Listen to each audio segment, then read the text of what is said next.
यानी नमाज़ पढ़ते वक्त बहुत सारे नमाजियों का पेशाब का कतरा नमाज के अंदर ही निकल जाता है, तो वो इंसान किस तरह से नमाज़ पढ़ेगा। अस्सलाम वालेकुम दोस्तों, कैसे हैं आप लोग। मैं आपका भाई मोहम्मद नूर हसन जमाली आपका अपना चैनल नूर हसन जमाली में हाज़िर हो चुके हैं। तो दोस्तों, आज हम जिस टॉपिक पर बात करने वाले हैं वो बहुत ही हसास टॉपिक है। आज जो बात करने वाले हैं पेशाब का कतरा निकल जाना, यानी नमाज़ पढ़ते वक्त बहुत सारे नमाजियों का पेशाब का कतरा नमाज के अंदर ही निकल जाता है, तो वो इंसान किस तरह से नमाज़ पढ़ेगा, इसके बारे में आप लोगों से इंशाअल्लाह खुली वाज़े तौर पर बात करेंगे। तो देखिए, अगर पेशाब का कतरा यकीनन वो निकल जाता है, 100% निकल जाता है, तो फिर उसके लिए नमाज़ पढ़ने का तरीक़ा बताया गया है। मसला ये बताया गया है कि अगर नमाज में किसी को हवा खारिज हो जाता है या फिर पेशाब का कतरा निकल जाता है और ये बीमारी है, यानी हमेशा होते ही रहता है, नमाज पाक साफ होकर पढ़ नहीं सकता है, वो पेशाब करके उठता है और कतरा निकलता है, फिर नमाज में जाता है तो भी कतरात निकलते हैं, हमेशा हर घड़ी जो है पेशाब का कतरा निकलते रहता है या फिर हवा खारिज होते रहता है, तो उसके लिए मसला बताया गया है कि वो किस तरह से नमाज़ पढ़ेगा।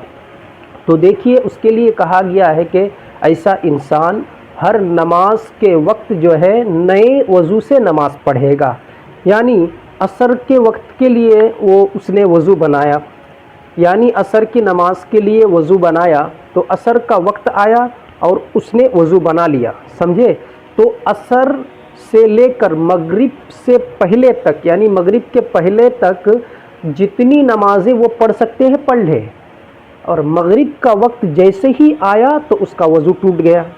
मगरिब की नमाज़ पढ़ने के लिए फिर से उसको नए वज़ू बनाना पड़ेगा, और मगरिब से इशा के आने से पहले तक जितनी नमाज़ें पढ़ सकती हैं वो पढ़ ले। फिर जो है इशा का वक्त आया तो उसको नए वज़ू बनाकर नमाज़ पढ़ना पड़ेगा, क्योंकि वो माज़ूर है, उसके लिए ये मसला है, वो बीमार है, इसलिए उसके लिए यही मसला है कि वो जो है हर वक्त जो है नए वज़ू से नमाज़ पढ़ेगा।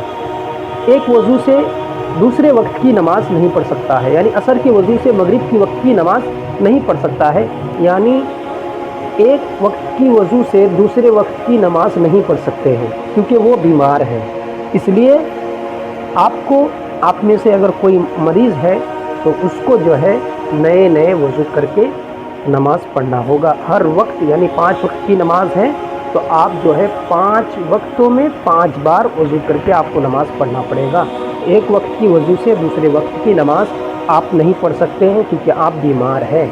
मसला अगर आप समझ गए हो तो कमेंट में जो है कोई और बात पूछ सकते हैं, कमेंट करके बताइएगा कि वीडियो कैसा लगा, और वीडियो अगर अच्छा लगे हो तो दूसरे तक ज़रूर शेयर कीजिएगा, क्योंकि बहुत सारे भाई ऐसे हैं जो इस तरह के बीमारी में मुब्तला है।